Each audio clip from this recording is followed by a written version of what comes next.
Yes. What's going on, people? It's Tuesday night, and that can only mean one thing.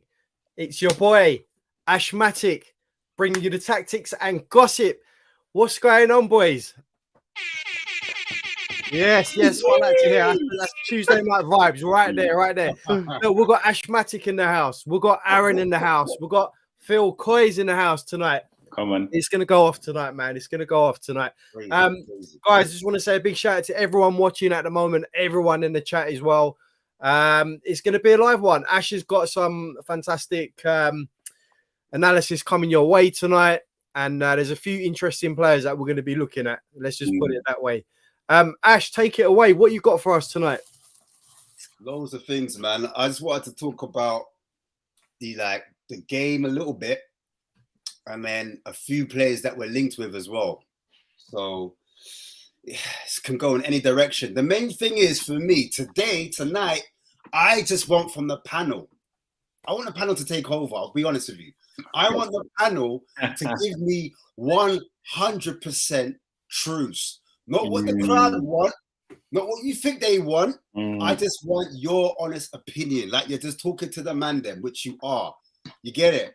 So if you think Højbjerg's the truth, if you think Dyer still got legs, if you think Sonny should be captain, let me know. Let me know. This is the show where you to say it to me as it is, man. You say it with your chest. Ain't nothing wrong. Just give me some context behind it, and that's what I'm asking for. Wait. This could be this could be a very, very interesting night tonight, I must admit. But Ash, I think you're asking for a lot from one show tonight. That's a lot of truth.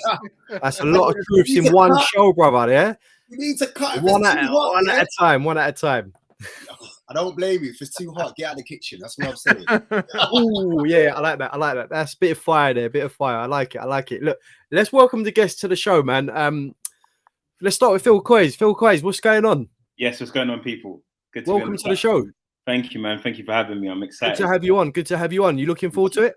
Yeah, man. Excited to chop it up. Can you handle the truth tonight? That's the question. Always. Ash knows. All right, Ash knows what I'm like. I see Ash with that cheeky grin there. So let's see what happens. And then we've got Aaron. Aaron, what's going on? What's going on?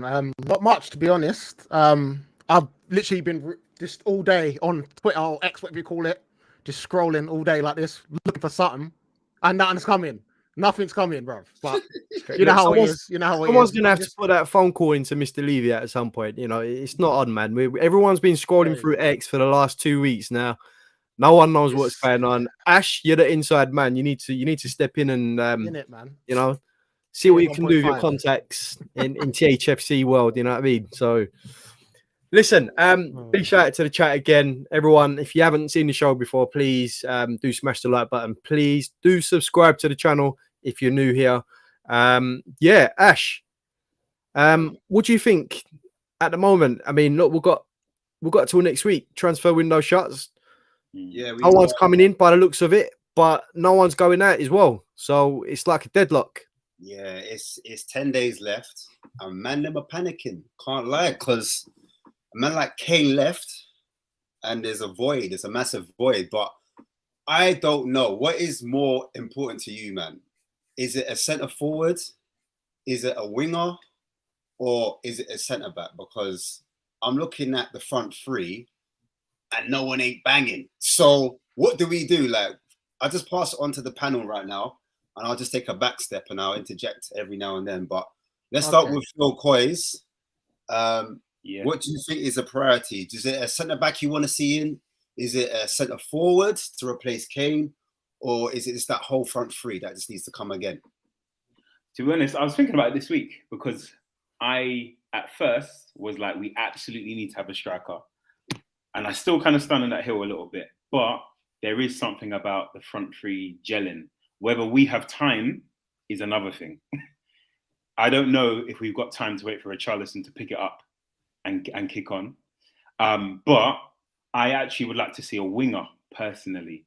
I think if we could have a devastating winger, we're just going to flood goals. Right now, it's not connecting for a variety of different reasons, getting used to the system between the front three. But we know what Son's capable of, especially if he plays in the middle of a front three. We know Kulu, it's a bit of a patch at the moment. But hopefully he's starting to find his feet. But for me, I'd actually look for a winger, and I think there's a way that we can buy a bit of time to maybe reassess in January what we need. Because now it sounds like the Orban thing is kind of sort of maybe slipping away a little bit. I'm just getting a bit nervous about that one. Yeah. But Richie, I'm not sure. Like, I don't know if as Spurs fans we have the time to hold on like that. We're gonna get some big games, and he's got to kick on. He just has to kick on. But obviously, it would help if the front three all kick on as well. It's kind of the missing piece of the jigsaw at the moment. It's good that goals are coming from every position at the moment, but we need them to kick on. I'm not going to lie, that winger, I mean, the winger suggestion is a bit of a curveball if you're asking me, because I've not heard anyone asking for a winger. All I've heard is centre-back, a DM, and a striker. But a winger, that's a curveball. That is a curveball. Aaron, what do you think about that? I mean, Phil's saying winger. Would you agree with that, or do you reckon? I think priority. I don't. Yeah, I'd love to have a winger in, bruv. But I think that we've got so many on the back burners. We've got the Brian Hills chilling there. He's not going nowhere now because he's injured. You know what I mean? It's a tough one. I would say striker's probably the main. But the only thing is, I feel, and I know we all love Son, but he shouldn't have made Son captain because now he's undroppable. And he hasn't shown enough. He's shown little bits, but I know everyone loves him, so he's made him captain. It'd have been mad if Bush would have been captain 1 year in, bam. That'd have been crazy. I understand that, but I think we need a striker. But this also shows that there's lack of planning. Yeah, because it should have been Kane in, Kane out, strike it in. It should have been literally within the 24 hours. They knew Kane was going, and Shed straight away. As soon as he had a chat with him, he knew that Kane was off. and they said that they were making signings, you know, based on them knowing that Kane was leaving. But now it's like, are we going for the brother? Are we going for the guy from Nottingham Forest? Is it Gift Orban? It might not be Gift Orban because he's too expensive. Now we're looking at that one guy that popped up. I can't remember his name. He was like 31. Everyone was going on about his age. Can't remember. He had scored a load of goals, but he was like older than Kane. He was talking about him. It's like there's no plan. I think that was Taremi from yeah. He scored a load of goals, but it's like it just shows there's no planning in it. There's no planning, and we're trying to get Tosin in, but he wants to go to Monaco because they know he'll start. So it's a lack of. There's no planning. So does this mean because Kane was already there when we signed Richarlison? Does that mean that Maddison was Kane's replacement? If you look at it that way, because 10 for 10, so was Maddison Kane's replacement? Like that's interesting. And also Richarlison isn't it, man. But we've also heard that, you know, Levy comes down, he speaks to the managers, doesn't he? Because he talks about, you know, their value. Because didn't he do it with Harry Kane with Roberto Soldado? I think Tim Sherwood said about it. Mm-hmm. And I feel like that might be a little bit of that as well. Like you have to play Richarlison. You have to play him, you know, because he costs so much. But I think it has to be a striker, man, because it's like the number 9 is too heavy for Richarlison now because he's so much pressure on him to score. He doesn't even look like the same 13 goal a season guy now. He's struggling so much, you know. You can see how every time he misses a chance or doesn't make the right run, you can see how it's holding. It's like it's slow. He's, you know, you can tell he's waking up in cold sweats about, you know, I haven't scored yet. And he's lost his natural ability. It's a hard one, man. But I would say we need a striker. I don't know if you guys agree with me, right? But I think the only way you can replace Kane is with like for like quality or someone who's actually cut that mustard in a top European league. Bringing in someone like Richarlison, okay, who I don't know how many, he's probably scored less than 50 goals for Everton, right? He's not really set the world alight at Everton, but it's always big shoes to fill. Harry Kane is always going to be massive shoes to fill. And I think he's feeling the pressure of that. I'll come to you, Ash, because I know you looked at a lot of strikers, but Richarlison, I mean, you know, all right. I don't know how long it's going to take this guy to hit the back of the net. We all know Richarlison ain't it. We all hope it can be it.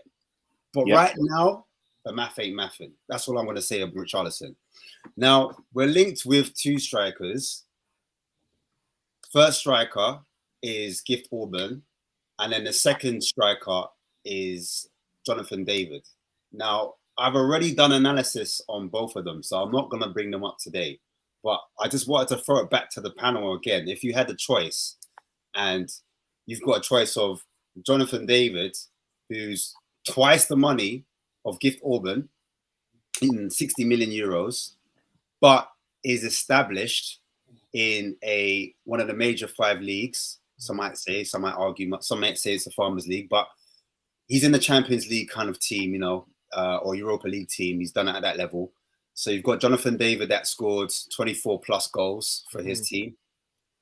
And then you've got Gift Orban that's in the Belgium League, unproven, not one of the top 5 leagues, but has scored a similar amount in 22 goals. Who do you guys go after? And I'll start with you, Aaron. I've seen a lot of Jonathan David. Is he the Canadian, isn't he? He's the Canadian. Yeah, I think they play him and thingy from Bayern Munich up front, don't they? For Canada. He's also he's left back, but then he's up front for them. I would pick the one that needs least amount of touches to score. If they use but you know what I mean? Because we're always in the box. It's who can bang in one. It's whoever can bang in one by him. But we always go for the cheaper option. So it'll be Gift Orban, wouldn't it? If they're both standing there, one's 50, one's 30, we're getting Gift, didn't we? I would still take it, but it's whoever fits the Ange system. But we need a one and done striker, you know? So I would go for Gift Orban. That's what I'd go for. And same to you, my bro. So, yeah, man. I say Gift Orban. I think just I've watched quite a bit of Jonathan David actually, but when seeing Gift Orban, I think he possesses like an audacity of a striker. Turn, receive the ball, bang, top corner. And we don't have that. We have Richie overthinks, gets really in his feelings, gets emotional, completely has his head down. But I think just my understanding of Orban, you know, I know there's a few things in this game. He's quite greedy, doesn't necessarily like to pass, but you can just see he turns and he's gone. And we need someone like a Maddison to do some slip passes through. And you can just see that Orban can create something from nothing. And that's what we desperately miss from Kane. Kane could turn anything into a moment. And so less touches, agreeing with Aaron. I think Orban's got that kind of slight Defoe-esque kind of vibe about him. Yeah, that's what I would have said. He's slightly Jermaine Defoe, and he's slightly one assist in 50 games. Honestly, you know? I might run through the whole team. I think we've missed that. We've missed that. You know, just having a slightly smaller striker who's quick out of the blocks, devastating. We've like since Kane, I guess we've not had the luxury of having that kind of range, and I think it's a completely different offer to Richarlison. And they will either do a great thing or a bad thing for Richarlison. They will either kick him on to actually seize the moment, or you know, over time, Orban would have to start. But yeah, my vote would be for Orban. You know. Okay, cool. So just going back to your question, Phil, right? You said that you want to see a winger. Does that mean Son gets dropped? What happens with Son? Is it a left-sided winger? Is it a right-sided winger? Is it Kulu you're dropping? Is Richarlison dropping? Who's dropping? It's a tricky one. I think there's two sides looking at it. I think Kulu has always needed some competition. And I guess that's where we're kind of reliant on Brian Hill coming in, but he's always injured or on loan. But I would have liked to have seen someone challenge Kulu, actually, just to kick him on. I think sometimes Kulu, he's a brilliant player, but sometimes gets a bit in his head, too many touches on the ball, needs to be more decisive, needs a bit of a slight quicker bit of yard of pace as well. And so I think I would like to see him be challenged in that position. But if we're talking about Gift Orban, that's a straight switch for Richarlison, without question for me right now. Yeah, so I'm on both sides of the fence. Okay, cool. And what about you, Aaron? What are you saying about the whole winger situation? Do you think? Let me switch it up a little bit. Do you think Kulu? Big up Adrian Stroker. Shout out Adrian Stroker, man. Yeah, man. He said Kulu instead of Maddison when you can play Solomon on the right wing. What are you saying about that? You know what? Solomon would have been better in a Conte system because he's a counter-attacking, you know, long ball, and he's rapid. He brings. I don't think Solomon's good enough, really, if I'm honest. He's a scary, pacey. He's Lucas Moura, you know, 3 goals, 4 assists. Like, I don't know. I think Kulu's better than Solomon. I would, if it was me and I had to choose between what's going on, I'd put Son straight through the middle. But then you see, then Richarlison, then you've wasted, 50 million on someone. So he literally has to play because of his price tag. Literally, that is it. And the front three aren't gelling, you know. It's a tough one, but Richarlison has to play and Son has to play because he's captain. So you could only really change Kulu because the other two have to play. You know, that's what made someone else captain. I'm going to put my 2 pence in. Yeah. I know I'm not meant to be the host or one of the hosts, but this is how I see it. Now, Big Ange has profile wingers. At the moment, we've got wingers that like to come inside. I think he likes wingers that like to go outside. Pause. That's come inside. I was much still. But yeah, you get what I'm saying. So they like to dribble on the outside. Pause again. And then you've got, obviously, Son naturally goes in that channel and then tucks in and tries to shoot. Now, when you've got someone like Maddison's that 8 that wants to kind of push forwards.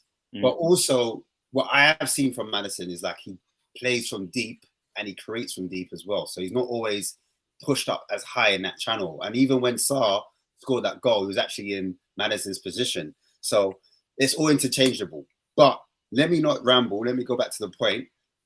I think someone like Solomon or even Porro, these guys naturally hug the touchline. They keep the width. So they like to take their player 1v1 rather than coming inside and shooting, because it becomes predictable when teams know they're coming against a Kulusevski. Kulusevski always wants to come on his left and try and shoot. So With that being said, I would prefer a winger that could either go left or right to keep teams guessing. You don't know if he's going to go inside, cut it back, put a ball across the box, or do a cross like Perisic, like Perisic, that's the back goal stick. But have someone like that on the right side as well as your left. So you've got options. If like it's a low block, you're able to bring on a player and without changing the formation, you're just going to change the profile player, and that just offers you something completely different. Do you know what I'm trying to say? I agree, because you become more unpredictable on both sides. Because at the moment, when it's Kulusevski, it's too predictable, and you saw like even when Sarr scored his goal, I thought he left it too late to cross it initially. He took it, and you're like, cross the ball. It's like almost left it too late, but eventually when it got there, Sarr done the business. But 100% agree with Ash. Needs to be unpredictable on both sides. And I just want to bring in the I don't know if you can bring it up, Has. Yeah, the first player I wanted to look at was Ernest Nuama. He's a Ghana boy. I don't know if you can bring that up, my broski. Now that we're on the topics of wingers, so we are looking at wingers, and Big Ange, to be fair, he said he wants to prioritize a winger, and quite a few people have said to me when they're at the game, he's heard him say to Son, take your man on, run down the line, take him on. But it's like, I don't know if Son's got the minerals anymore. Like, when I was watching the game, to be fair though, I did see him take on Varane. He had a little bit of other pace. I'm not saying he's lost his pace, but he just naturally wants to invert. But yeah, man, this guy called Ernest Nuama, if we can get him up. We are going to get him up. Give us 2 seconds and we'll get it up. Yeah, cool. That's what she said. Easy. All right. So, no, this is Ansu Fati. He's another winger. I could go on Ansu Fati. Okay. Yeah, let's do Ansu Fati, and then we'll come on to Ernest Nuama. Again, I don't know. Like, this guy's a Spanish international. He's 20 years old, right-footed, plays on the left wing, 35 million euros. Contract runs out in 2027, but Barcelona have big problems. Marseille are interested, but apparently we've been linked with him. He's been playing at Barcelona since the youth, predominantly on the left side. He played in the striker position and the right wing forward before. Plays in the 4-3-3 formation, which is similar to us, so he knows what it's all about. Even played against us and even scored against us. 7 goals last season and 4 assists. Regardless of that, he only started 12 games because of a mad injury to his hamstring and to his knee as well. He completes 52% of his dribbles. You can see there on his heat map, his left-hand side. Touches in the box, progressive passes in the box, pass completion, non-penalty goals as well. Shots on total, non-penalty goals, all in the green, in the 100% out. Different types of finishes. Now you're talking about that Jermaine Defoe feel, that kind of bang kind of finish. This guy, he's kind of got it. I call him the Spanish Rashford because the way he scores those goals, literally his instinct is just to finish. As soon as he gets into that danger area, that little zone, he wants to get it off on his stronger foot, his right foot. So this is his goal threat. You can see here, he gets to the bottom right-hand corner, and he's just all types of goals. He's not a winger like I was describing. It's not the same profile. It's more of a striker, I would say, a centre forward. Driving late. Sometimes his players in front of him, doesn't matter. There's on his weaker foot. He's not so strong on his weaker foot, but on his right foot, rapid, deadly. And he just arrives at the right time as well. So you kind of look at him as a prospect. If Auburn wasn't available, or for whatever reason we decide to look elsewhere, I think this guy is a striker. I see him as an inside forward as opposed to a winger. But I think his ceiling is so high because he started literally on the scene at 17. It feels like he's been around forever, but you can see by his skill level that he's just got it. He's got something. And look at the goals he's finishing. Look, link play as well. Cheeky little back flick there. Another little cheeky back flick. He's got the flair. He's got the skill. He's got something slightly different. Look at that first touch to beat the player. And his acceleration's crazy. His acceleration to get away from players. He can just do that and then find a simple pass to help a teammate out. Look, a little through ball there. Off the ball, little touch there, comes inside again, finds another player, and he just guides it with his right foot. He's just able to dribble and get in between the lines very easily. A little cutback, the thing that I was talking about, that's something we need in our team. He's able to produce that on that level. Look at him running through the middle, dribbling again. You can see how he just dribbles and guys protects the ball. He's able to carry the ball into space. Look, a bit of trickery there, turn of pace, acceleration, just to get past. So you can see him in the Prem, just being able. But it's just that quality he has as well. And also in the big giant system, you want pressure. He's able to pressure the ball, win the ball back high up the pitch, put defenders and goalkeepers under trouble. Even like defensively, I think he'll be better than Son in terms of pressures, and that's what we need to win that ball high back up. Here's some of his crossing, kind of just that kind of inside of the boot, loft the ball on his right foot. Left foot's not so good at crossing, but on his right foot, when he comes back inside, he's able to find that cross with great accuracy and a great level of consistency as well. He's able to put it on the head. Look how he just lofts it. He doesn't actually hit it too hard. Here's his shots per 90, top against Marcus Rashford, Martinelli, and Almiron, Kulusevski, and Solomon as well. This was per 90 because he only started 12 games due to his injury. Rashford, shots on target, it's just under Rashford, so he's up there, 1.16. So you know that he's quality with shooting. XG, third, just behind Martinelli, not far off. So again, he's in the top league. He's not in a Belgium league, so he's against some of the best forwards in his position. And then successful take-ons, as you were saying, Aaron, you know, Solomon's crazy when it comes to dribbles. Fatty's not too far behind him. He's second, just above Kulusevski and Martinelli, and beats obviously Almiron and Marcus Rashford in that metric. So you're looking at a very good dribbler in those dangerous areas, in those attacking thirds, and that's something we need on that side. But something I'd say maybe is a cause for concern. I think if I was going to say a weakness, maybe he is very one-footed. So he predominantly likes to use his right foot. I prefer my wingers to be able to use both feet. It can make you slightly predictable because everyone knows you want to come in on your right foot and shoot. Again, I would say slight mentality issue with him because I think there was a lot of expectation for him to take over the mantle from Messi. So because he started young like Messi, because he scored the quickest goal at that young age, he might be in that shadow of Messi. And I'm not sure if that's affecting him or that's the reason he's not getting picked over the likes of, I know they had Rafinha, I know they had Ferran Torres that came in, they had a few other wingers, that young kid that came on against us, he looked impressive, albeit on the right-hand side.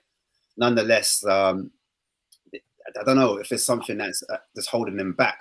However, if he was to somehow like leave Barcelona, because they've got massive issues, they need to sell. They're in trouble with FIFA in terms of wage structure. They need to cut that in half. So I know he's on a lot of money at the moment, but he'd have to just change that and just focus on his career. Whether he can do that at this age, whether he can put his head down and focus on football, that is a question for all of us. Do you know what I mean? Whether it's realistic or not. But 35 mils, similar money to Gift Orban. What are you sending to me? What do you reckon, Has? I'll start with you, Has. I'm thinking we've got someone there in Ndombele. Let's do a little swap deal here. You know, we can save money on the wages as well. That won't be an issue.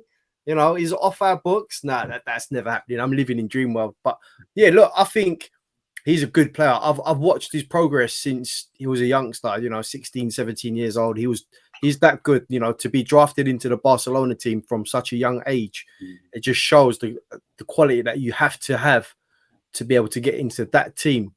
And for me, if Barcelona weren't in trouble financially, you'd be looking you'd be right up there, 90, 100 mil, easy.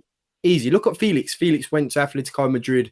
I think it was like 105 million or something like that. It was stupid money. So yeah, I think if we really push the boat out, I think he would be attainable. But of course, the player needs to. He has to be, you know, willing to come to Tottenham as well. But the other thing I would say is, players like that who come in, other players at the club thrive off having quality around them. So instantly, him coming in, I guarantee you would see the performance of Son improve. You'd see the performance of Kulusevski. You'd see the performance of all of them improve. Because, you know, when you have quality around you, you have to up your game. But yeah, for me, I think he's quality. He's quality, and 100% he plays down the middle all day long. But I'll bring you in, Aaron. What do you think? Yeah, no, I've seen a lot of him as well because he was coming up as the new whiz kid and stuff like that. The only thing I would be worried about him in the Premier League is obviously it's quite physical, and I don't know if I want another hamstring Donny, to be honest. Like, I don't know if I want another guy who's suffered a hamstring, and then he has another hamstring, and then he has another one, and then we're all like lost his confidence in his hamstrings. Like, I don't want another one of those. Oh, no, Lo Celso, man. We need him more. We need Lo Celso more, I think. If Madders goes... Aaron's not a fan of that one. Aaron's not a fan. No, because if Madison, then who's the creative? But I would love a fatty, though, to be honest. None of that, Mr. Aaron. None of that. It's too early in the show. Come on. But yeah, no, he would be great for us. He would be great for us. The only thing that I would worry about is the injury side of things. Because if he starts getting knocked about a bit, because if he's doing a couple tricks and flicks and he gets knocked about a bit and then hamstrings reoccur. But other than that, yeah, 100%. But I would still maybe gift Orban over him. If they were both in front of me. Interesting. Gift. Yeah, that's okay. Yeah, that's interesting because you got on one side you got someone who's, you know, in the Barcelona team playing in one of the best leagues in the world, and then you got someone who's playing in an inferior league, but he's banging in more goals than I've had hot dinners. So when do you step up? You know? Yeah. Also, I feel like when you get random like Gift Orban, I feel like he's untainted. He isn't. He's pure almost. Like no one's touched him. Like, you know what I mean? Yeah. He ain't been to no big teams. You know what I mean? But as soon as Fatty comes in, if he's amazing, then we'll see every morning Sky Sports do Spurs match his ambition. You know what I mean? Should he be at Man United instead? Like, so at least if we get a gift, because they love to, as soon as something starts going well for Spurs, they try and push something. So say if Ange has us top of the league by Christmas, I guarantee you they'll have him linked with a Man United job. Within literally everywhere you look, is Ange too big for Spurs? Like, so I'd rather just have an unknown, because he is technically on loan, but you know, then come into the team. Because I'm trying to stay away from the media now, because the media have been quiet ever since Kane's gone. Spurs have been, you know, it's like a clean sheet. Yeah, but they did their job though, Aaron. They made sure that he eventually went off. So yeah. They were selling him. Now that he's gone, there's no need for them to comment on us. So yeah, 3 years. But yeah, I think yeah. But yeah, that would be an exciting signing though. That would be an exciting signing if we did bring in Fatty, to be honest. Phil? That would be a good one. What are you saying, Phil? Yeah. I just want to say I love Spurs being overlooked. It's great. I like being under the radar. I want it to stay that way. Yes. And just do our business every week. So I just want to co-sign that. Fatty, yeah, I'm surprised he hasn't kicked off the way I guess a lot of us would have thought he would have. I was so sure he was the heir to the throne at Barcelona.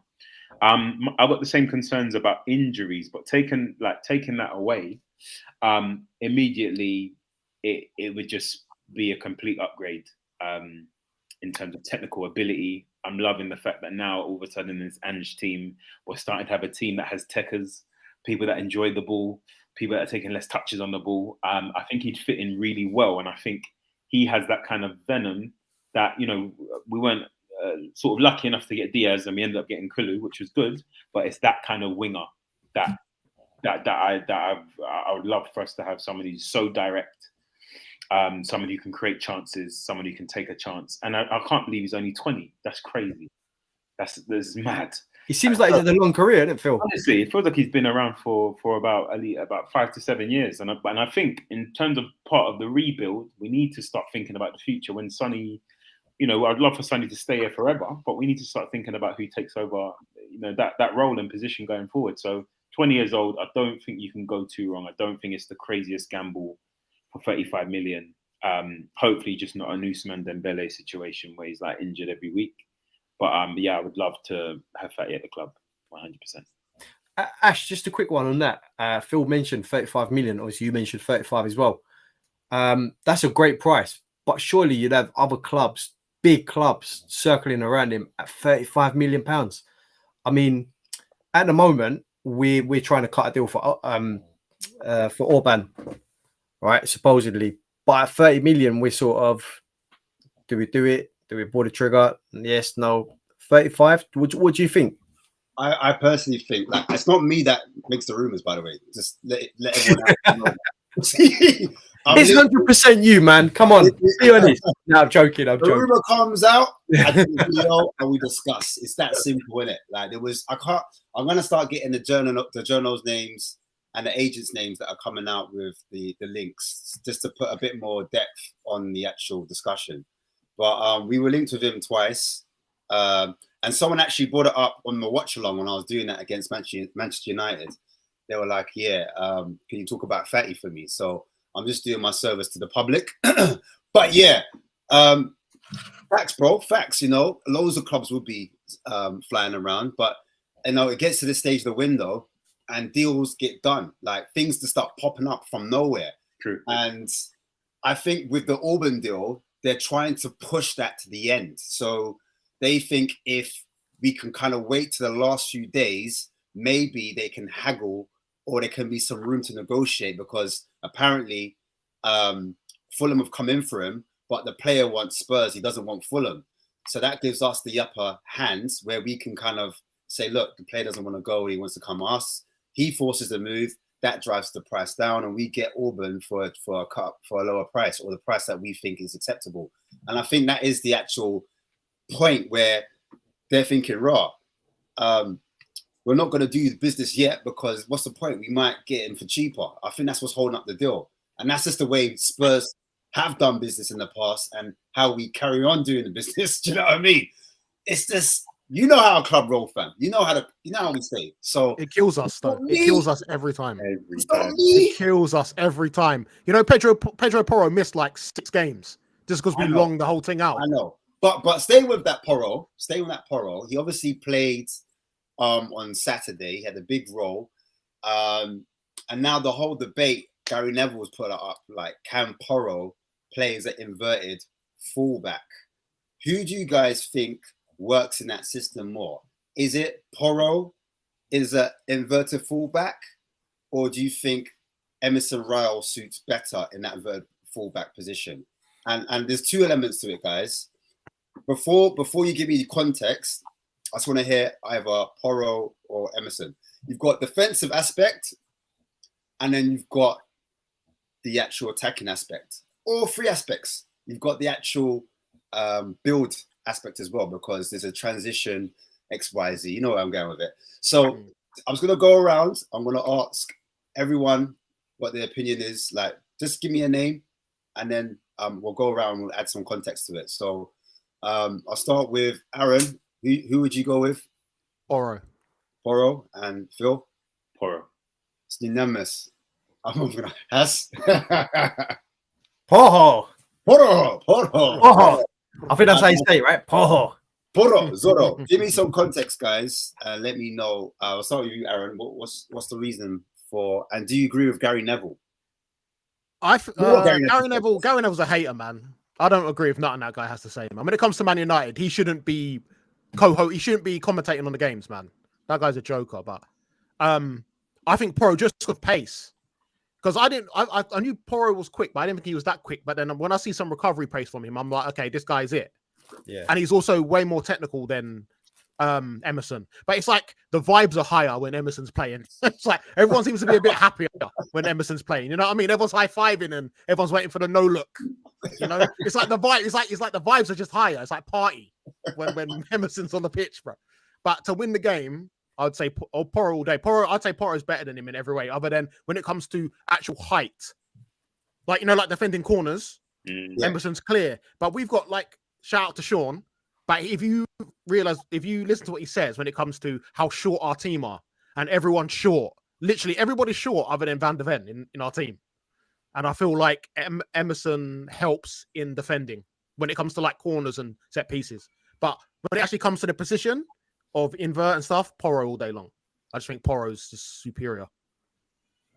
Cool. And what do you think? Because the first half, we were under real pressure. Yeah, under siege. Just to argue your point.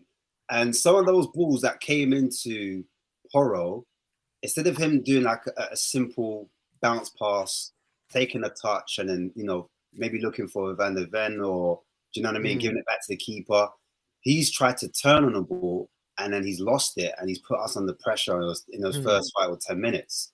Now, Emerson, from what I've seen, even though he got beat on the first touch by Rico Henry, in the actual build-up phase, he keeps it really simple. He doesn't try to like dribble. He doesn't take too many touches. Yeah. He actually looks for like a Basuma just to find the ball, and he does like 1 or 2 passes. I think he actually was second in terms of how many touches and how many passes he got in that game, just after Basuma. Do you know what I mean? So that just goes to show how effective he may have been in that Brentford game when he was playing in that kind of inverted role, making himself almost like a double pivot in that defensive mid. Yeah, he was good. So with saying that, like Porro, again, like Gary Neville was quoting, he's not able to do the turn. He's getting caught out of possession and he's putting his team back into pressure.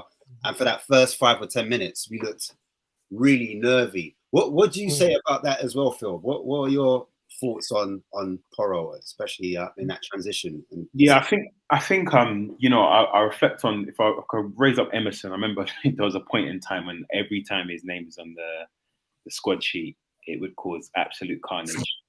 But the fact that we can speak about Emerson now in a way that when we're like, yeah, you know, he's all right as a stopgap, shows that there's time for Porro to get it right. I think what it is, he's really got to tap into his IQ. I think Ange needs to play back the tapes and actually just, it's decision making. He makes poor decisions, basically. But in terms of like adapting his game, being able to tap off and use your nearest centre back, use Basuma, who can literally soak up any pressure and break the lines and break any counter. He does need time. He's got to understand the Premier League is brutal physically. Nearly every team is high pressing these days. But I do think, like, I still kind of reflect on the time that we've had with him. It's not been that long. And we've not given him as much grace. I mean, we put Emerson on some kind of incubator to improve his stamina and all of that kind of stuff. But I think time with Porro will really, really help. And I think he'll learn from his mistakes. I mean, we play a very high line, so he's going to get cut up a couple of times, but both get caught napping on their day. Do you know what I mean? So, but I trust Porro's technical ability, at least in going forward. I do think he can adjust his game, and I think there's time to turn it around. Do you think that basically Ange looked at both games and was like, all right, in possession, I think Brentford are going to be more of a low block kind of team, mid to low block. They're going to sit off us, and maybe I can use Emerson for that game, and then against the big game where Man United want to come on top of, you know, us, but they want to come at us and they want to kind of press us. They kind of want to use Porro for his pace. So maybe that was where Ange's thinking was, like, in terms of changing the profile of player, because you've got 2 players that are very attacking in Udogie, and then you've got Porro. So none of them really, they both want to attack, both want to hit that kind of that half space or that flank, and they really want to be aggressive.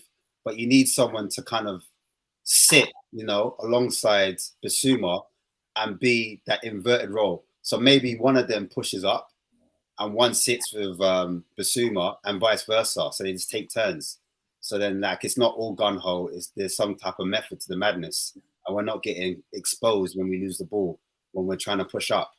But what do you think has, in terms of fullbacks? Do you think we need another fullback, or do you think it's just a situation that we don't need to really focus on? It's good enough. Before I give you my answer, I just want to send a big shout out to everyone watching the show and everyone in the chat. Make sure, please do smash that like button. And if you already haven't done so, subscribe to the show. I'm going to let's bring up a comment here. Orin says, hi everyone. Welcome to the show, by the way, Orin. Good stream. Porro will be used when Spurs play teams with fast attackers. Emerson will play against teams with strong strikers. Both can play the invert wingers.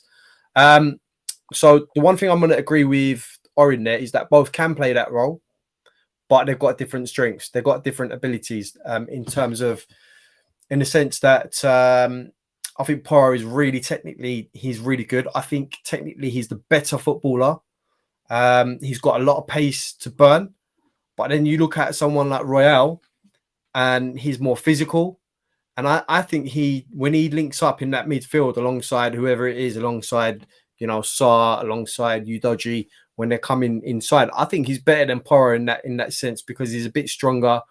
He's not going to get shoved off the ball as easily as Porro would. But having said that, Porro really surprised me last game because, especially in that second half, his positioning was excellent.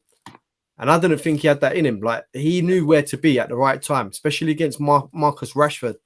He pocketed Marcus Rashford in the second half. And he put in a couple of good tackles as well. And he's shown a different side to his game. But the moral of the story for me is that the better of the two is Porro. And 9 times out of 10, you can do more with the better player, as in teach them new stuff. Yeah. Emerson, I think, is okay. But I think he's limited as a footballer to just being within that sort of fullback role. Whereas Porro's got more sort of scope to improve. And he said it himself, I'm always looking to adapt. I'm willing to learn new things. And you can teach that to someone with technical ability such as Porro. You can teach that. So I think in the long run, I think that position, I'm hoping could be Porro's. But don't discount Emerson as well. We've got Bournemouth coming up this week. They've got some big players in that team. You've got your Billings, your Solankis. I think Emerson, for me, starts that game because it's going to be vital to have some height. The only one you got at the moment, I can't remember if it was Phil or if it was Aaron who mentioned it. But, we need height. We've got no one with height apart from Van der Ven. Okay? And for me, Romero's not really good at hitting the ball. I don't think it's his strong suit, So I think having the extra man in there with Emerson, I think he'll be vital. So look, they're both going to play a part. But for me, in the long term, I think it's going to be Porro. And I got to agree with the boys, man. I got to agree with Phil, and I got to agree with Aaron. But I've got to say as well, the chat is quite divided as well. So, but you know what it is? I think I'll say my piece real quick, and then we'll go on to the next topic because I don't want to stay too long on this one. Different inverted fullbacks, different characteristics. You hit the nail on the head because there's not one inverted fullback the same. So you've got one inverted fullback that is more defensive, if that makes sense. So the more defensive one sits in and can protect naturally because that's in his nature, meaning that not only is he going to be comfortable in the middle of the pitch, but he's also comfortable turning into a fullback and at times into a centre back.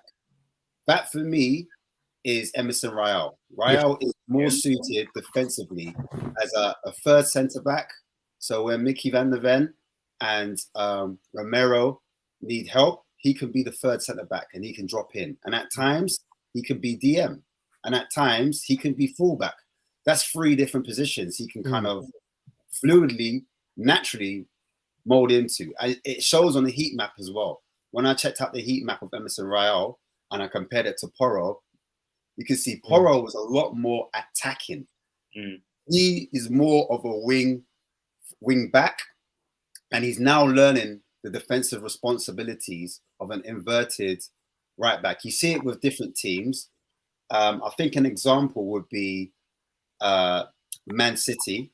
You've got Kyle Walker that was being asked to invert, but he's more naturally a fullback that likes to get up and down and go on the outside.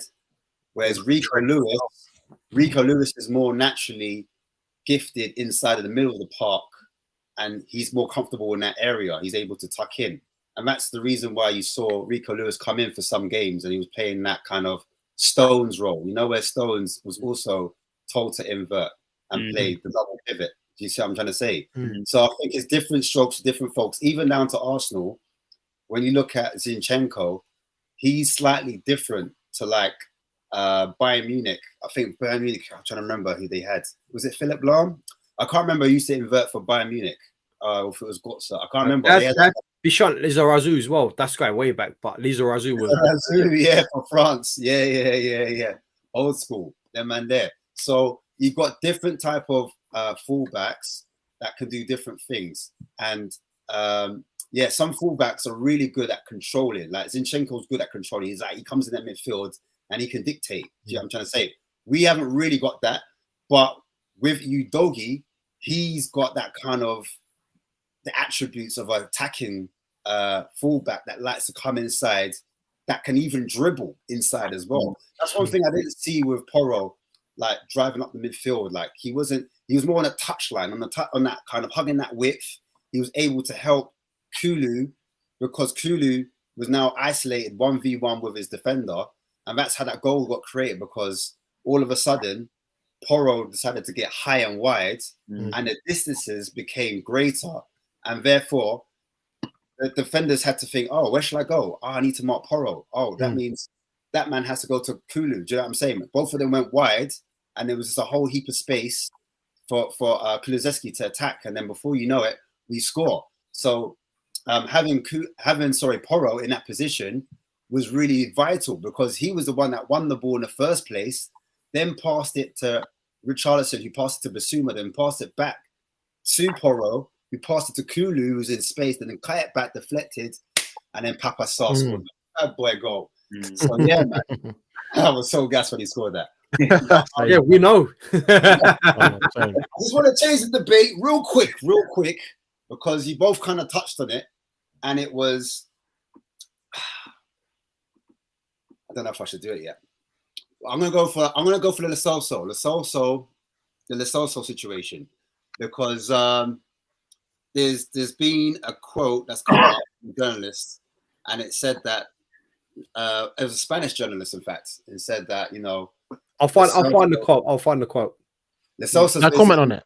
Did I comment on it on the group? Is it that one? Yeah, you did. So Lo Celso basically not happy. And he wants to have first team football. Apparently, Ange broke his promise to him. Regardless of the quote, we haven't seen Lo Celso for 2 games. And normally, Lo Celso starts wherever he goes. Like, more time, he's not really on the bench like that. He's more or less starting. So we saw a lot of him in preseason. It started now. My question goes to... Let's start with Phil, man. I want to hear honest opinions. Say it with chest, right or wrong. Yeah. What do you think of this Lo Celso situation? Do you think there's room for both Lo Celso and Maddison, or does one have to, like, should Lo Celso keep it, step in, and we could probably like pattern up in a different position? We could like raise the funds if we sell him. Yeah, I'm to be honest, I don't mind him going personally. I have only kind of given him grace since Ange has come to the club. So especially watching preseason, I could actually see where he works really well within our system. But I don't think it's the biggest loss to us.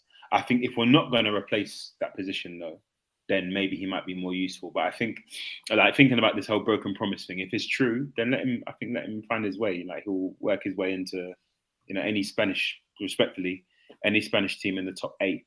There's loads of clubs that would be suitors for him. I'd like to see it work, though. Like, with this kind of MCL sort of injury that Maddison has, I would have been happy for Lo Celso to step in. I wouldn't say I have the strongest thoughts about Lo Celso. I'm only trusting Ange on that one, and what I've seen in pre-season. I've got no other proof outside of that, other than what we've seen previously of him being good enough to take us to the next level. Do you think his attitude, because obviously that was a massive thing, wasn't it? His attitude was a big problem, and he wanted to, you know, leave Spurs for a long time, and only recently, you know, we've seen him smiling and being excited about being happy at Tottenham. Do you think that could be a problem if he's like constantly on the bench being a number 2, or do you think there's a way where Lo Celso and Maddison, if both fit, could play in the same team? I'll let Aaron answer that, because I know he's. I think from what we've seen with Lo Celso in Spurs, he's been poor. But I think it's just the way, you know, defensive football, and he's not built for that. He was built for the Pochettino system, weren't he? That didn't last long, and I think he got injured early as well, didn't he? I think as well. I don't know. It's a hard one for Spurs because Spurs aren't good at replacing quality with quality, and Lo Celso is going to be the best we're going to get at this stage off the bench. You're not going to go and sell Lo Celso and then replace him with someone better than Lo Celso to sit on the bench. So he has to. For me, for what we've seen, in I'm only going by pre-season because he's been poor for Spurs. But what we've seen for pre-season and the forward-thinking football, I think Lo Celso has to stay, and Ange has to give him all the promises in the world because, like I said, say Lo Celso goes, who is playing when Maddison gets his little injuries? And if we do replace, like I said, if we do replace Lo Celso, it's not going to be with someone better than Lo Celso. It'll be someone maybe younger, but he's not. If a guy comes in and he's happy to sit on the bench under Maddison, then he's not good enough. So it's a hard one for me. But I would like to see them both play at the same time. But does that mean that we'll be not, defensively we'll be all over the place? Because you need a Sarr, Basuma, how good Sarr is. Sarr has to start now. So you can only have a Maddison or you can't drop Basuma. You can't really drop Sarr now. And you can't really drop Maddison unless Maddison's injured.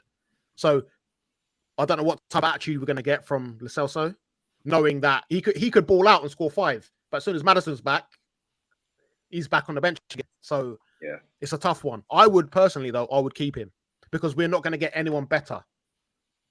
There's no way we can. That's a great point you bring up as well because, Maddison, regardless if he's injured or not, he's been made by his captain. Exactly. So he walks back into that position. He walks straight back in. Regardless if Lo Celso's on form. So it's a bit of a mad one. And so if I'm Lo Celso, I'm thinking, right, what's going on here now? You told me that I was going to be main guy starting. You've made my man captain. You're not paying me twice. Well, go on. Because look, when I'm playing for Betis, when I'm playing for Villarreal, them men are playing me. Do you know what I'm saying? Barca are calling me, telling my agent that they want me. Like, what? Jabi wants me. So what? Am I meant to just stay here and be happy? So I'm not saying this is a true rumor because it's coming from a Spanish source. So it could be like, they're trying to like bring him away. But I could see it. I could see there being a slight rift. And I agree with you in terms of like, I know some people say, Lo Celso's combative, which he is, but is he going to offer that same defensive cover? Is he going to be able to cover the same amount of ground like Papa Sarr? Is he going to do those type of challenges? Question marks. Do you know what I mean? So you do look more vulnerable if you've got too much. Because lots of fans were saying it. I heard loads of shows. They were saying, look, play them both. Play them both. Have Celso and have Maddison. But like it's mad. It's crazy. What are you saying, Has? Talk to me, man. Look, first of all, to answer Adrian Schroker's question, I think he's got 2 years left on his contract, by the way. So just on that, I think if we are going to sell him, we've got to do it this year because we're going to get peanuts for him next year otherwise. But for me, I think he's the best option that's going to save us money potentially to have him and Maddison sort of competing for that spot, because I think it's going to cost a lot of money to find a like-for-like replacement or someone that's going to compete with Maddison in that spot, because Maddison's just really good. So I think Lo Celso could fit that role. I think if he's willing to stay, Maddison's going to get a lot more. I'm sorry to say, but we all know from his Leicester days as well that he was quite injury-prone as well. So there are going to be injuries. Like we've seen one now, he left the stadium on crutches. Hopefully he's all right for the next game or the one after. But for me, I think it just makes sense because we saw how he performed pre-season as well. He showed that he can play in Ange's system to some extent because he played in Team 2. That team performed better than Team 1, let's be honest. And he was pivotal in that performance as well. So I think potentially we could use him, save money, get another centre-back in and get another 6 in if we need to. Or another winger, like you guys said. So, yeah, for me, we keep him. I think he's got good technical ability, Ash. Look, this guy, he was a starter for Argentina. Messi, the best player on the planet now to ever play football, said that he enjoyed playing with him. He wanted Lo Celso in the team because, the service that he was getting from him, the work that he was doing up front. for me, I think if you want someone that's going to press as well, I think Lo Celso does that. Does anyone think in this panel that Kulu can do what a Maddison or Lo Celso does? Because there's a few people in the comments that think, Kulu could play the 8. No. Is there a world where Kulu can play 8 on? Because for me, what it looks like, the left-hand side, the left 8, the left centre mid is basically the creative one. And the right-sided mid, the other 8, they're more box-to-box, kind of combative, like, not jack of all trades. Yes, you're right. That is a very good thing. Yeah, 100%. 100% agree with that. So with that profile being named, does Kulu come in that left-hand side? I know he's left-footed, but can he do that creative work that you expect from a Maddison or a GLC? Anyone can answer that. He didn't even at Palmer, wasn't he playing that role? Wasn't he playing the cam? Yeah, he Palmer, was. I'm sure he was. Conte could do it. He said Conte, and Conte was doing things, and he was doing the false 9 thing as well. So, I don't know whether to experiment or have a player that actually plays there. I don't know what's better.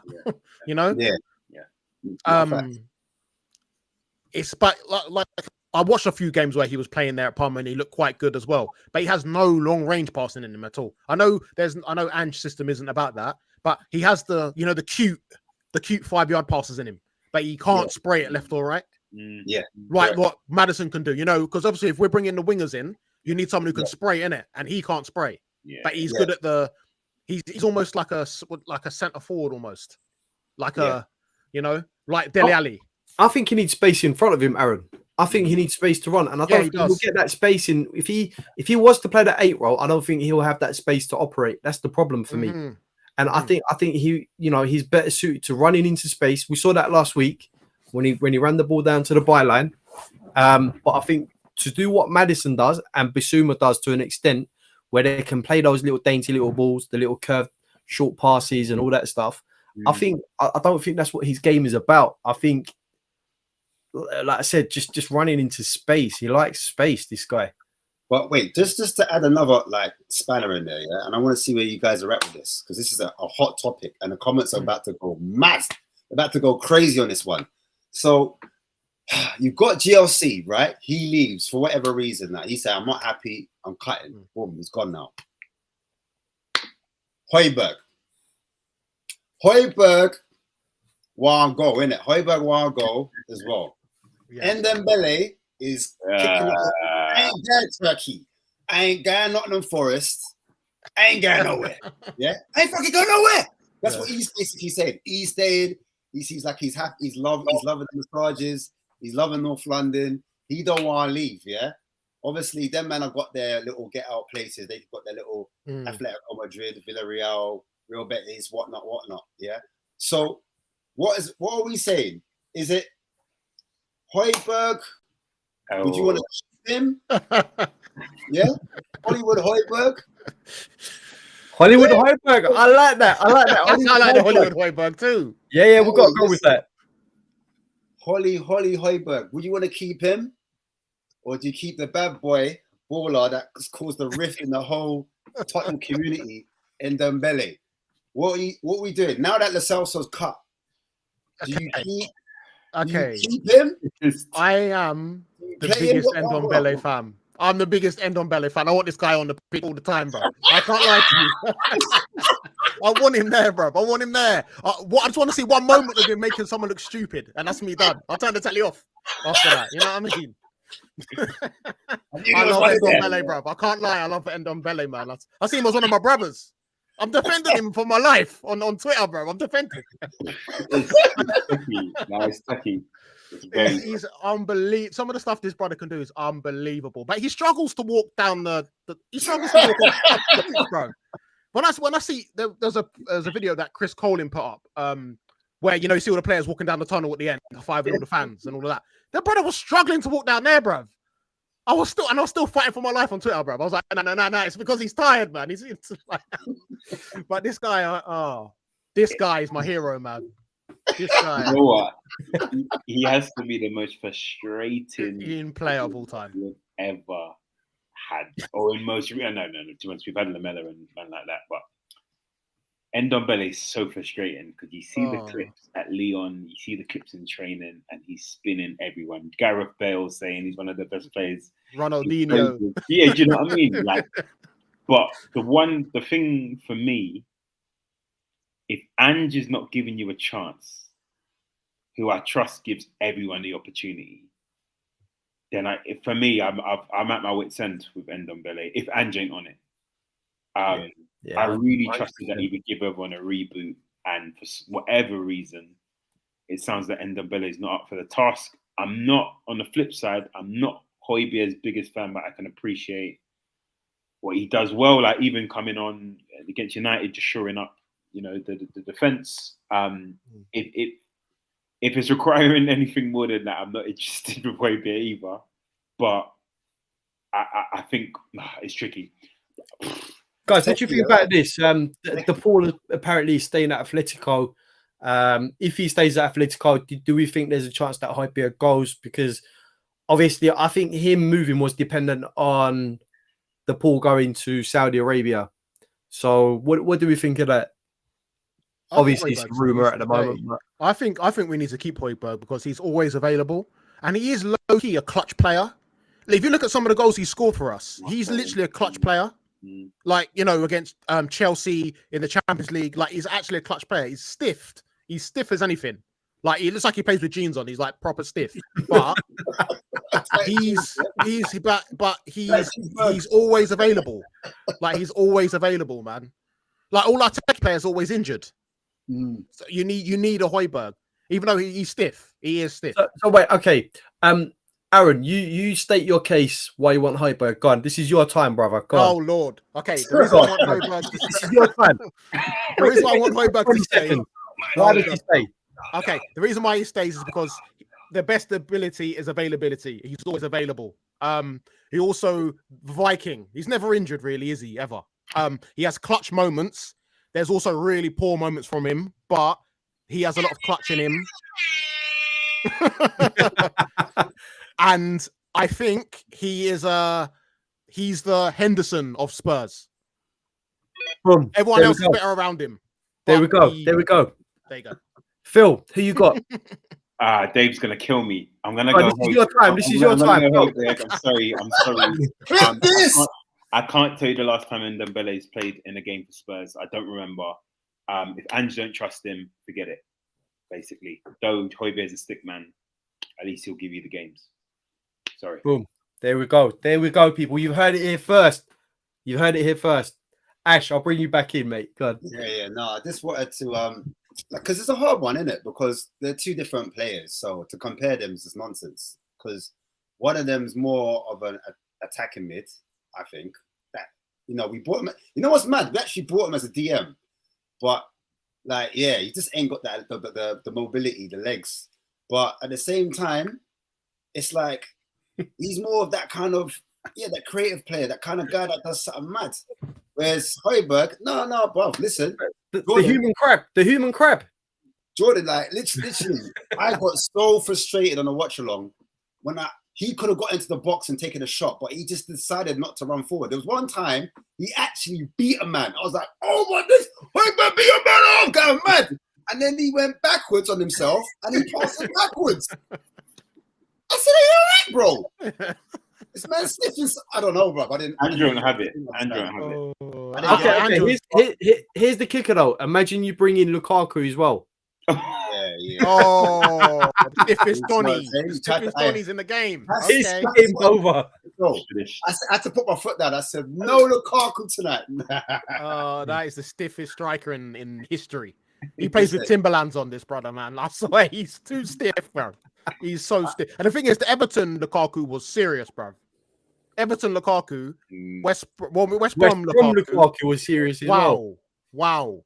Then he bought himself some Tims, and it's been game ever since. I wanted to talk about another winger, Hass. I don't know if you can bring him up now. Let's bring him up. Bring the Ghana boy. I wanted to talk about because wingers. That's what Ange is prioritizing at the moment, and obviously we're actually looking at Nottingham Forest's winger, the Welsh youth, 20 years old, Brennan Johnson. Not a lot of people are happy with that because, 50 million is a bit pricey, you know what I mean? But obviously you're going to pay that British tax.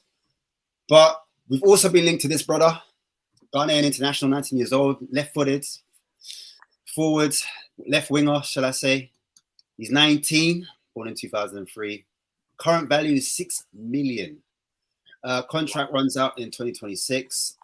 Ajax, AC, Leo looking at him, Marseille, Reims is looking at him as well. Apparently PSG have had a few scouts down there. Plays predominantly on the left wing, plays in a 4-3-3. 12 goals, 4 assists as well in his league.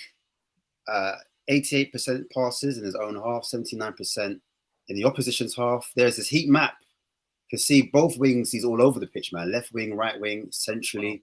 He's about that life, man. So he's someone that could play along that whole front line. Goal threat, as I said before, very quick off the mark, able to finish bottom corner, left foot or right foot. Left foot predominantly, though. And he's just a threat. He's just in that danger area where you need your striker to be, even though he's a winger. Here is his pace. He's just electric. That's his one threat. Like, he literally bursts out into energy. Bit like a certain gift.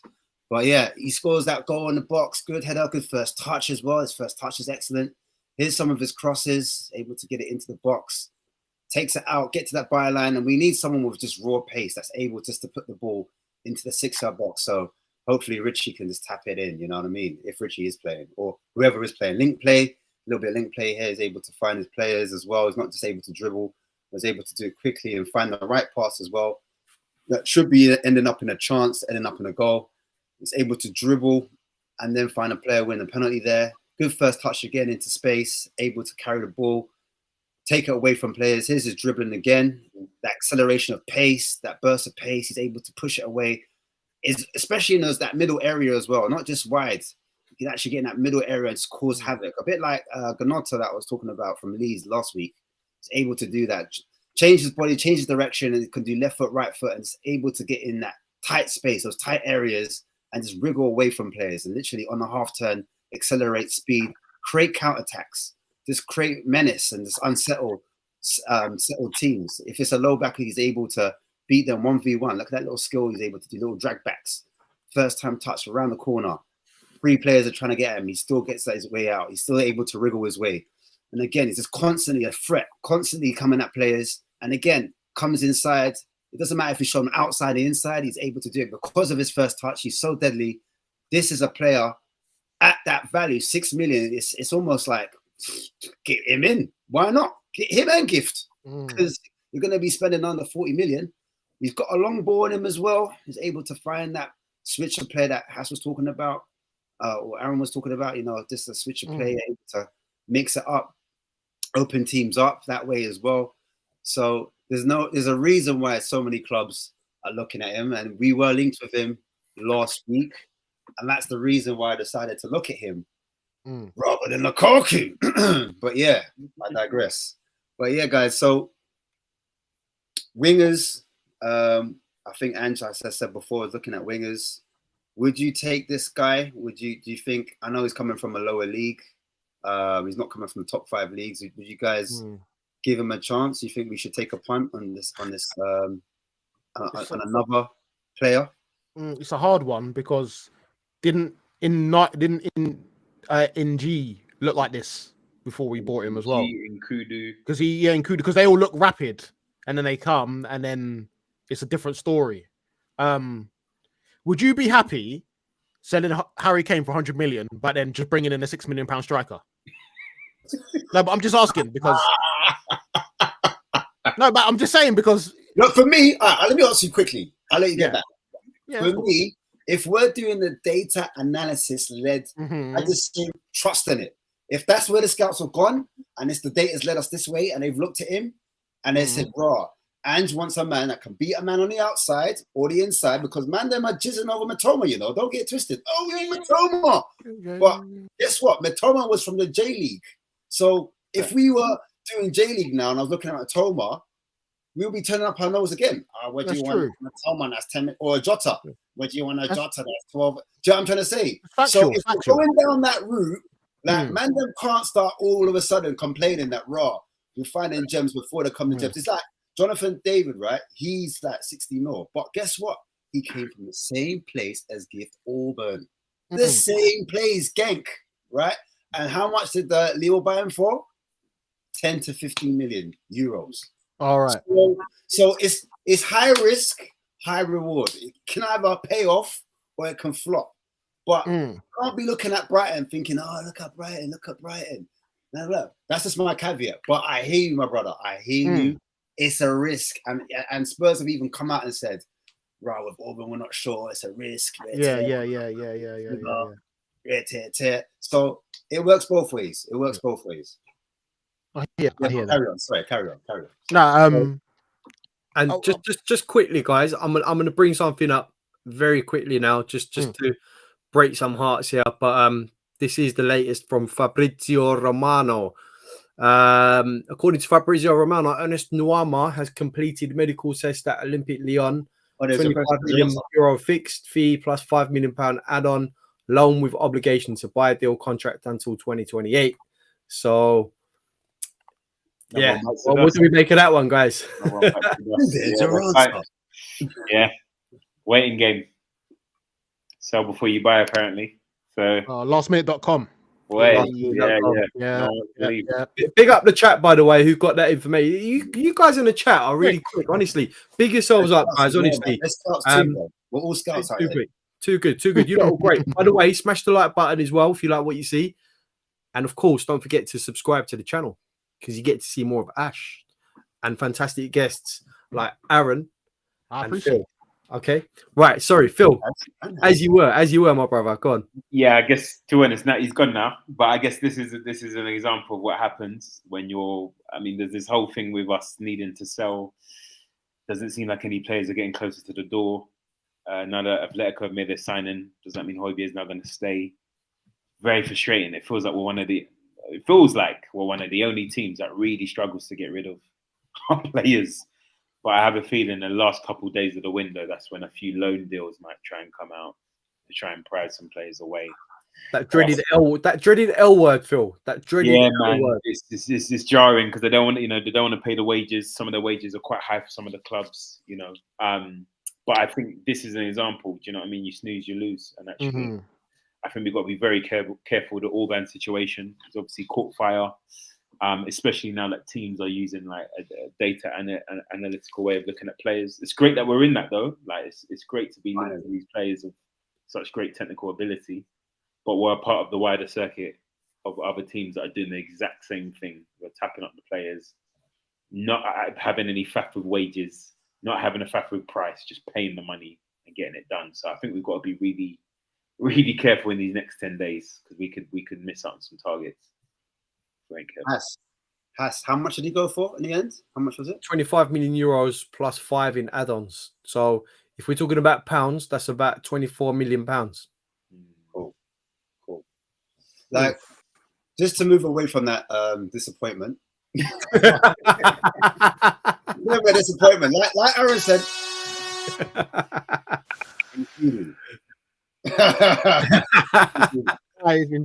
NG, them man there. We don't even need them.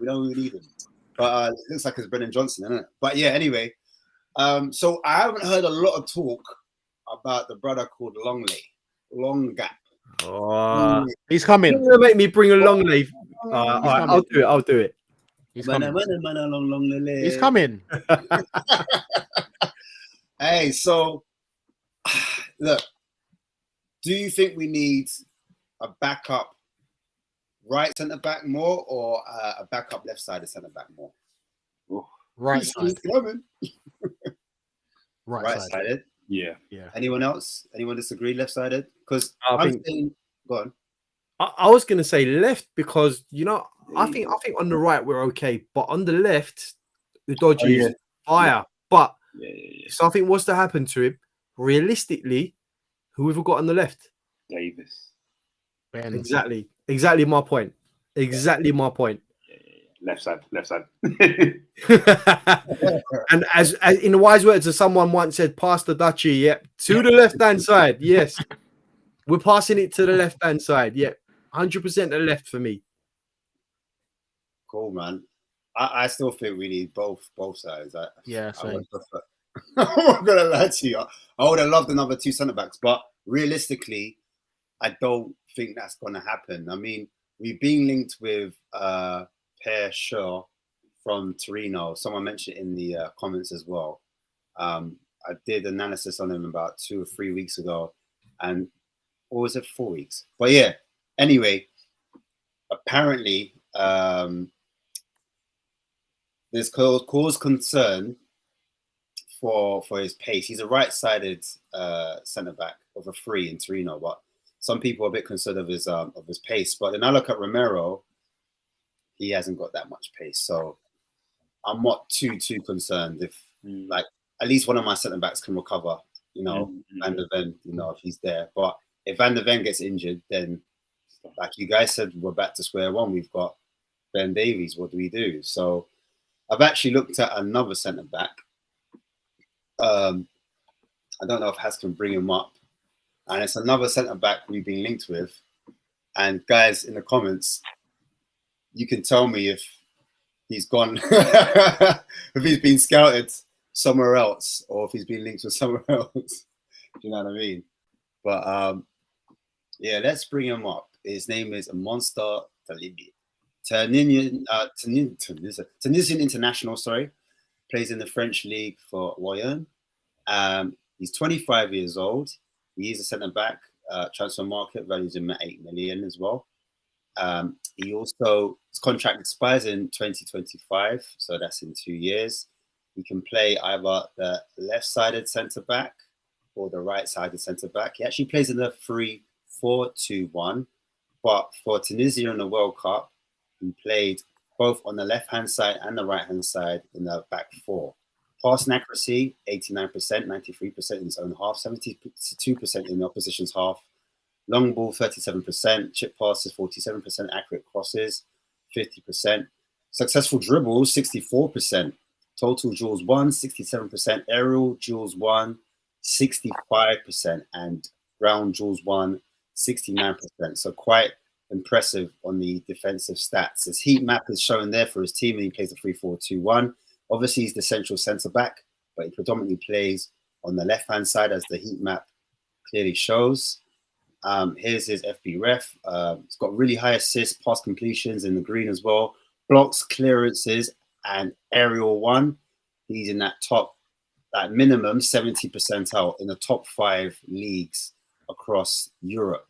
So he's no joke when it comes to those metrics. And the actual video I found, it kind of demonstrates that. It's just nothing but headers. Like headers, if we ever had a cause to concern, I look at some of our defenders and I think we need someone that's commanding in the air. This guy is exactly that. He's always going to be first to the ball. The way he puts his body on the line when it comes to aerial threats, he's that guy. Whether it's like far side, near side, trying to like be first, win that ball, just actual confidence. You can see him pointing left and right. You can see there he's very commanding and he's a leader. He's able to block balls as well. So what he might not have in pace, not saying he hasn't got pace, he's really good at intercepting, really good at blocking. As you see him standing up, stepping up to make that challenge in between the 2 sticks, sliding down, anticipating the ball coming in, reads the danger, quite composed, and then he's able to clear at the same time. Commanding figure, able to bring it out from the back, composed, gets fouled in the end there, able to block crosses coming in, and once again, another shot blocked. And I've noticed that as well when Man United were playing us. Sometimes it looked like some of our players weren't able to get in the way of shots, and I saw Anthony ring the post against us. But yeah, here's some of his recoveries. Recovery-wise, able to get down and win those balls. He saw some of those sliding challenges. It's just last-ditch defending, and sometimes you need that. Sometimes teams break down your defensive line, and you just need one of those defenders to get back just in time to do this last-ditch defending. But more time, as I've shown here, he's able to read the situation, pick that ball up, and win it. Here he is playing out from the back, quite composed. And again, shielding the ball, great defending there, great challenge, intercepts, and able to give it to a player as well. So I think that's a good asset of a defender. There he is, jockeying a player. I think you need that as a defender to kind of help with your teammates getting back into defensive shape. He's able to, again, block balls against so many instances when he's just blocking the ball. Possession-wise, again, as I said, very composed. And he's able to, even though he overhits that ball, he's able to have enough pace to recover to get it back. And he had a left foot, right foot to get that ball under control. This is what we need. Brave defenders getting on the ball and starting the attack. And he's able to bring it out. A bit like what we saw with Mickey van der Ven. Very similar in that aspect. Again, first touch out of his feet, breaking the press, breaking the lines, getting past the striker, breaks the pressure, and he's able to get it to one of his teammates. Here, long balls, is able to switch the play, first time, into space, starts the attack, switches it from left to right, and that helps to kind of break the press. Remember, Man United were really harsh on us, trying to press us out from the back, and he's able to just find his teammates by just switching the ball, looking up, finding a teammate, and each time he's passing, he's actually getting there. And as I said before, 65 to 67% passing, long passing accuracy there. And this is on his right foot that he's switching the ball quite a lot. Again, long passing, medium to size passing. Here's a long ball he does over, and he just demonstrates that time and time again. So you just know he's got that in locker. And now modern day footballers, they need to have that aspect about their game, and he's got it. So not only is he composed, but he's good. But in terms of blocks, he's better than Schur. He's better than Longley, Adebayo that everyone's jizzing over. He's better than him, Maguire, and Laporte, more importantly. So really good there. Tackles and interceptions, he's top as well. So all these players are put down because we were linked with him. Schur's got more successful take-ons, but in terms of like actual defending itself, this guy seems like he's more assured defender. Actually younger than Tosin as well. That's one thing I forgot to mention. But in terms of carrying the ball, bringing that ball out the pitch, he actually beats Schur on that metric as well as Tosin. And aerial one, as I mentioned before, and as I showed in the clip, he's a beast. He wins his aerial duels. He's the top of the pile.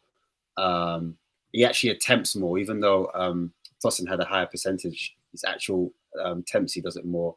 Recoveries, second after Schur. But as I showed in that clip, he's no slouch. So, yeah, for me, this guy would be a good acquisition if we needed backup on either the left side of centre back or even the right side of centre back. He can cover both sides, and he's coming to a better team, elite team in Tottenham Hotspur, a harder league, yes. But he's at that age where he needs to prove himself. 25 years old, I feel like this would be the right time and the right career move for him. And I think we could get him at an affordable price if we were to go in for him. But you guys in the chats, let me know if he's still available, and I'll pass it on to you, Phil. What are your thoughts on on this defender in particular?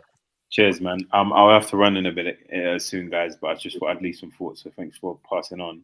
I mean, I like what I'm seeing, to be honest, and I'm not going to pretend. When I first came across Van der Ven, I didn't know a great deal about him, but I really like these aerial duels. I think it's really important that we have a centre-back that has the ability to cut the ball out of the air, and actually in terms of delivering long passes as well as, shorter passes in the Ange Postecoglou system. I think he really looks the part. Already, not gonna lie, I would already prefer of what I'm seeing him over a Longley coming in, just because I know what Longley is capable of. I mean, he looks like he's also can cover decent yards at pace as well. So I'm not gonna lie, Ash, you've gone ham on that one, because I think it looks like a good fit for our system. And nice to see really tall centre back. Because we definitely need to balance tight in the back four. I like what I'm seeing, to be honest. Aaron? Yeah, no. From what I saw, the main thing I noticed was the headering, because that is vital in this Spurs right now, the headering, because we're getting killed on set pieces. So I think, the headering was decent as well. And being able to play it out, he looks clear of Langley. So from I don't know how you found this guy, but yeah, he looked good though. You need to drop Levy an email, because we don't want to see no Langley, bruv. Nah. But no, he looked good though. From what I saw, He looked very good. He looks very good. How tall is he? In feet. 6'3". Is he 6'3"? Yeah. Yeah. So this is from one of so yeah, 6'3". So yeah. This is from one of our good friends, Josh Hughes. He works for the Daily Mail.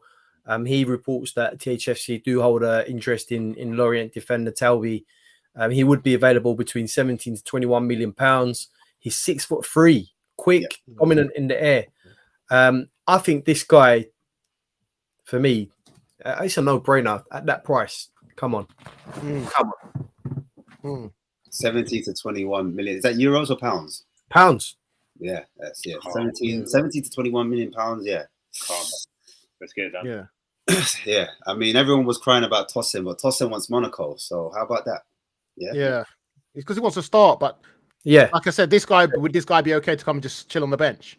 I mean, from the club he's coming at, a different league, lower league, it's got an opportunity. And I think in this AND system, if you fight for your place, I think there's a lot of room for rotation, as we've seen with the inverted fullbacks.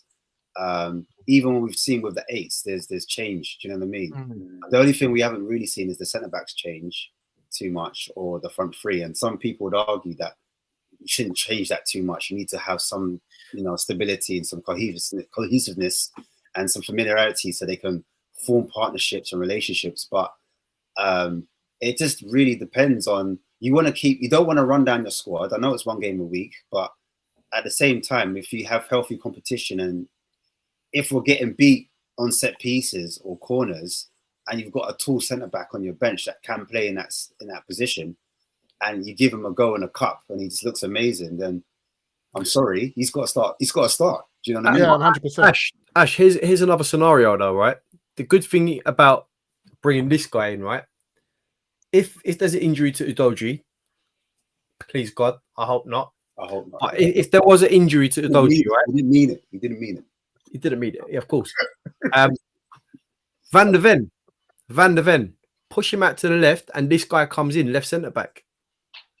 What an option to have, because I mean, from your guys, if you remember the review that Ash done on Van der Ven before he came to the club, you showed on that tape as well. He can play at that left back role as well. He's got really good feet. He's very quick. He can go up and down the line. I think this guy will be a very clever signing to bring in, because he can sort of play in the area as well. He can play as a left centre back. He can come in if there's an injury, and you know what? He's coming to a bigger and better league and for a better club. So he'd be happy to sit on the bench and wait for his chance. You know what I mean? So yeah, I think this is a no-brainer. I think hopefully this could be something like there could be something in this one. You'd hope that they would have brought him in pre-season. You know what I mean? Because no, that's not how we operate. That's too much. Is that too much to ask? Two new centre backs in pre-seasons. Too much. We have to see Sanchez trying to fight for his 1 year left on his contract. Oh, okay. Let's see that instead. But no, that is a good one though. He does seem decent, and as it obviously popped up saying that we are interested in him, let's hope the interest is actual interest, and we're not doing the Paratici. There's 15 other centre backs we're looking at as well. Well, the problem is though, Aaron, the teams that we're looking to buy them off are going to add interest on it by the time we of course. You know what I mean? Yeah, of course. It'll be the loan obligation thing, isn't it? Like, yeah, exactly. And then the money from that will come out of the next budget. You know what I mean? Like, they'll do that as well. But you know what it is, right? Definitely need it. I'm not against the idea of bringing in someone on loan and then with an obligation to buy. Yeah, no, of course. That for me, it's a bit of like, try before you buy. If it doesn't work out, goodbye. If it works out, okay, cool. We'll give you the money. Boom, done. So for me, those sorts of deals can work. We've done it before. We've done it with Bentico we bought outright, but we've done it with Kulusevski as well and Romero. Yeah, and Porro as well, innit? And Porro as well. It's a tradition. Just before we wrap up, guys, I just wanted to throw something out there again. And you look at Bielsa and what he did with Leeds, and some people have likened us to our attacking football to a team like Leeds. Do you think there's any truth in that? Are people scared that we're going to be too gun-ho this season, and teams are going to find us out, and we're going to get exposed with that double inversion of the fullbacks. I know quite a few teams do it, but obviously this is our first season coming in. Our team's going to eventually figure us out. And I'll start with Phil on that one before you go. Yeah, it's an interesting one with that one, because I guess people, of these people are going to start to take notice of Spurs and start to do their homework. I think I would like to think just based on research and my understanding of the way Ange likes to work with staff, is he's really I've like sort of read up that he's really open to ideas from coaches. So this is where I'm quite interested in where Ryan Mason, who has spent time with both Conte and Jose, not necessarily embracing fossil fuel football, but would be able to actually think about the other gears that we need to tap into during a game. I think that's one thing that, Poch, we used to always sort of criticize, that there wasn't necessarily a plan B when facing certain teams. Or, I always worry about, more recently, I'm like, cool, when we play a City, it's just going to be mad, basically. Whereas sometimes sitting back is where we've kind of got results. So I think in comparison to Leeds used to always run out of steam.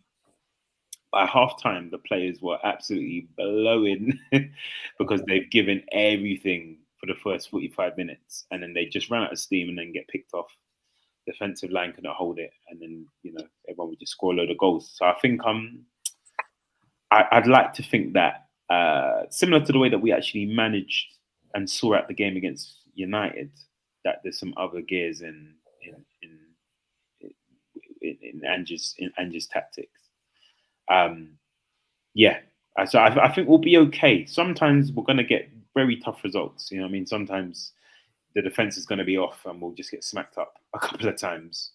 But man, this is way better than any of the football that we previously endured for the last 4 years. So I'm up for the roller coaster, to be honest with you. But I think Ange has got some tricks up his sleeve. And also, same question to Aaron, but yeah, I mean, he brings up an interesting point where, we're going to have to go to places like City where we're used to sitting behind the ball. And we're going to have to go to Arsenal as well. Arsenal's not far away. How do you think this type of football is going to match up to Arsenal, who's been doing it for longer and have a similar system with the inversion? That is, the Arsenal game is one of the ones I'm worried about, because it's the bottle.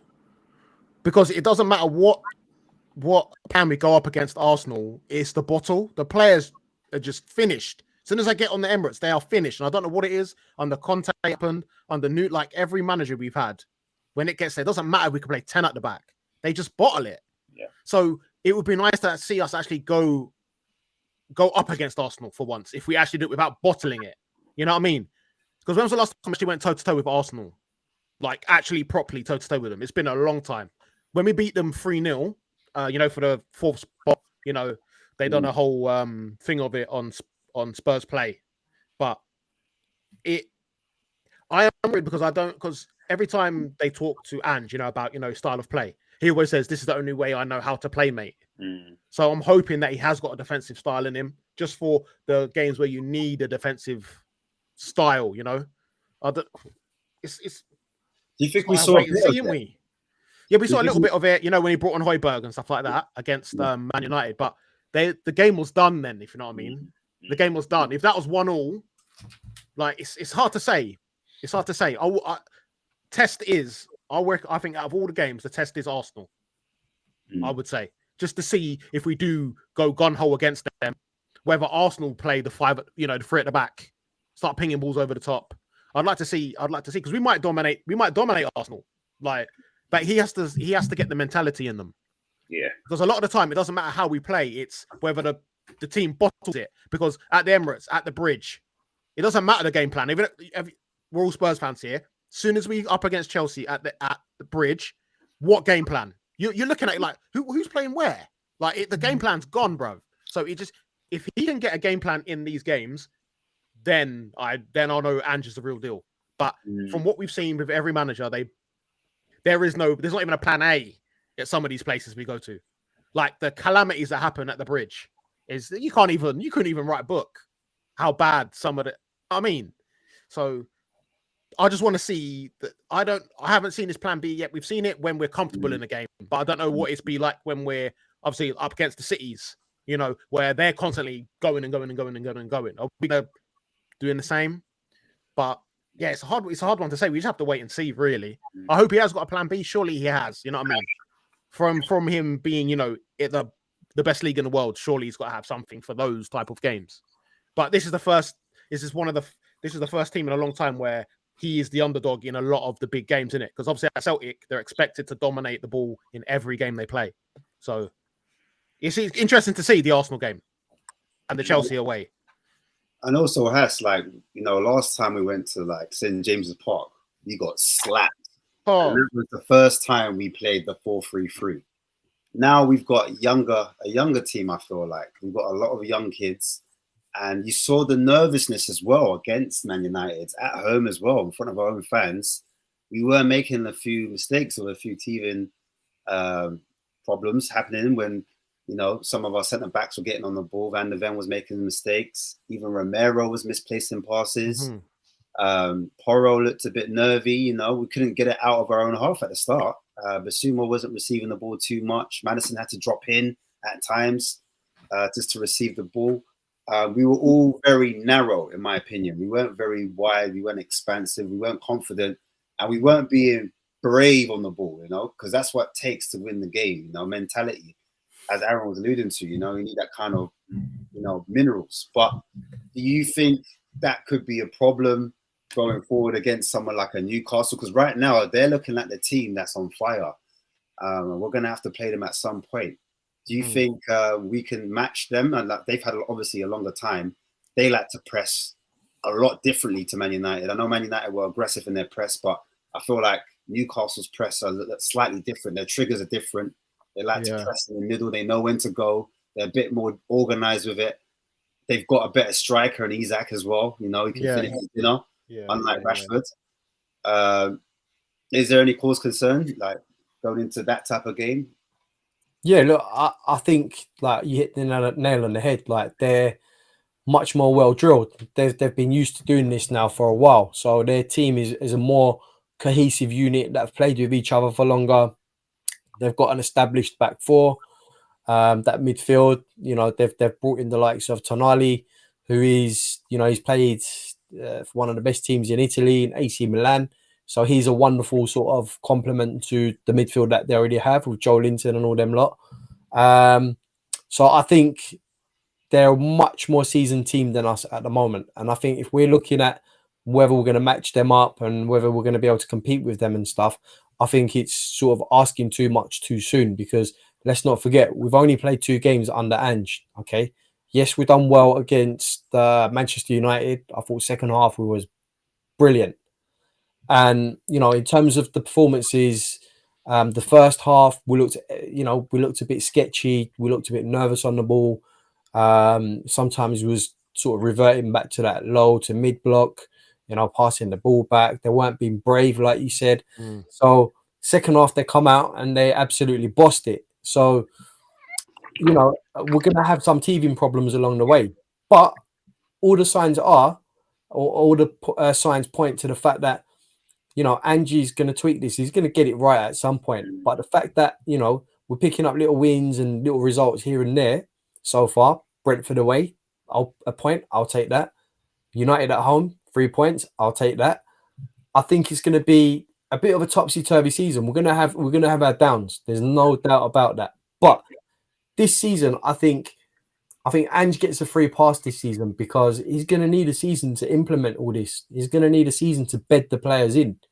Who brings a 21, 22-year-old defender? Boom, there you go. You're in the defense now. You're going to play. So, I think we need to give him time. I think it's going to come together. I also think, in terms of Newcastle, I think we'll give him a good game. But here's the thing. When you're an established team, eventually that sort of cohesiveness and that unity they have in their team comes to the fore. So they'll probably come out on top. I'm hoping it will be an even game, but you got to see things for what it is at the moment. Same with City, same with Arsenal. But having said that, I think we'll give him a good game because we're going to try and impose our will on the game as well. Ange wants nothing more than 100% or nothing less than 100%. So that's going to be a big factor. Ange picking this team up at halftime is going to be a big factor. You saw that against Manchester United, and you saw how the levels picked up. Even against Brentford, we dominated the second half. Let's be honest, we just couldn't get a goal. But the other point that I will make before we sort of end the show is the front three undercooked at the moment. When they start cooking, and when we finally get a number 9, or if Richarlison somehow starts scoring, you're going to see a different side to this team. You're going to see a team that can finish off, 6 out of 15 chances or whatever comes their way. At the moment, we haven't got that up front, and we're still doing bits. So, it is what it is. We've just got to give this guy time. We've got to give him time, and we've got to see what happens by the end of the season. But all the signs are good. All the signs are good, people. Keep faith. Keep faith. Definitely. Excited this season. I'm excited for once. Oh, amazingly. Really excited. So, yeah, man. You know what? The other thing is, Aaron, right? People are saying sort of like, oh, we're getting so excited over one win and stuff.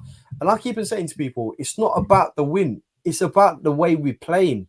People are getting excited because of the style and type of football that we're playing. It's not about, yes, the result's good, but no one's getting gassed because we got 3 points against United. It's the fact that we played good football.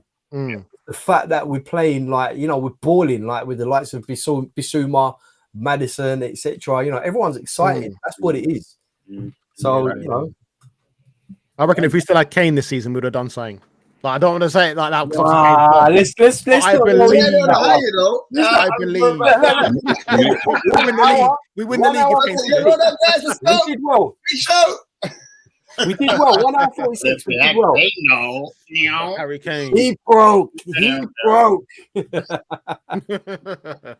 But yeah, I am looking forward to this season. Richarlison's going to get a lot of chances. Richarlison, so one's got to come off his back or something. He's going to score by accident. You know what I mean? It's got to be by accident. But once it starts, I reckon he's, like you said, he's a volume guy, isn't he? So he'll score 2 against Bournemouth and stuff, stuff like that. So let's just hope that he starts calming down a bit because he looks so, every miss, he's got his shirt over his head. And, right. You know what I mean? He's like biting his shirt. He's punching the floor. Like, even half chances, ones where you don't expect him to score, he's still doing it. He looks like Soldado, man. He literally looks like Soldado when he was missing chances. He looks like him. Vincent Janssen style. Yeah, Soldado was bad. Soldado was crazy. And that's another, do you know what? That's another example where we went out at the time, Tottenham were in their pump. They're like, hey, let's bring in a striker that's ripping it up. Soldado's knocking in like 35 goals a season. Let's bring him in. Oh, hold on a minute, Mr. Soldado. Do you reckon he can get a goal for us? Maybe a goal or 2. You see what I mean? Sometimes this is what I'm saying. Go out and get Gift Orban. Honestly, go out and get the guys. Unknown quantity. But listen, the price tag is right. The price tag, it's like when I go into a Nike shop and the price is right. I'm coming back home with a bag. We can see. We can see, bro. them Jordan ones are definitely not the right price though, bro. Some of them ones there I can tell. Yeah. We'll talk backstage. Right there, bro. We'll talk backstage. I'm not going to reveal anything. Oh, DH Gates. Okay, no. Nah, come on. No, that's blasphemy. That is blasphemy. Aaron, I'm going to have to give you a timeout. Sorry. Yeah, man. But love for you, man, for coming on. Bless up. Big up to everyone in the comments as well. Like, everyone's just giving their opinion. You've helped make the show what it is. Thanks, Haz, for hosting a great show as well, man. Couldn't do it without you.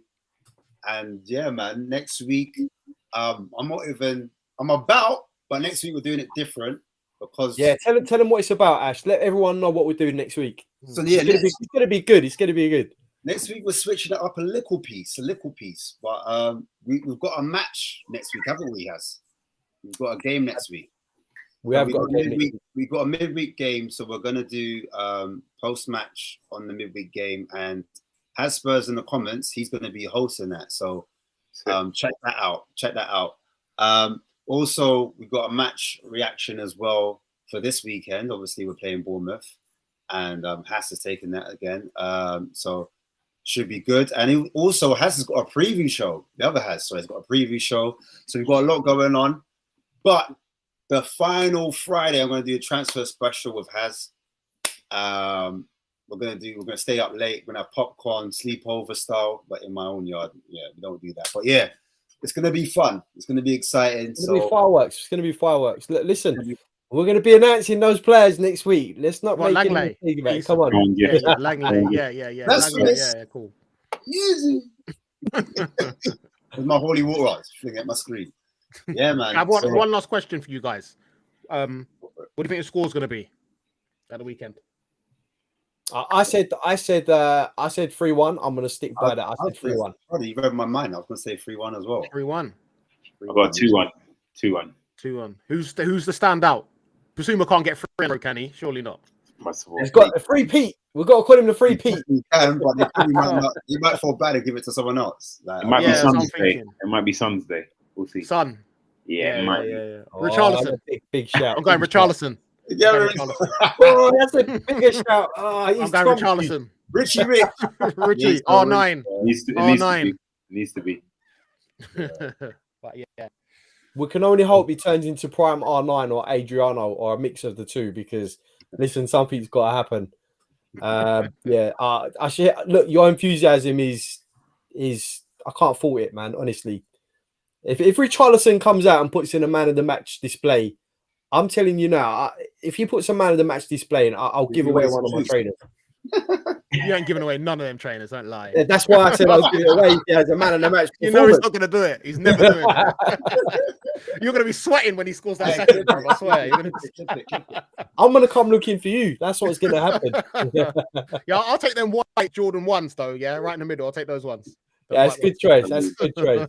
That's a very good choice. The hairs, nice. Guys, I just want to echo what Ash said. Make sure you tune into the show next week. Also, the match reactions this weekend with Haz. It's a Haz takeover, really. He's doing the match reactions this week, and he's got a preview show coming up next week. Also, make sure you tune in to myself and Ashmatic for that transfer deadline day because it's going to be popping. Listen, hopefully there's going to be some fireworks. There's going to be something coming left of the field, maybe. Who knows? But listen, make sure you're there with us. And until the next one, come on, you Spurs. Come on, you Spurs. Love, guys.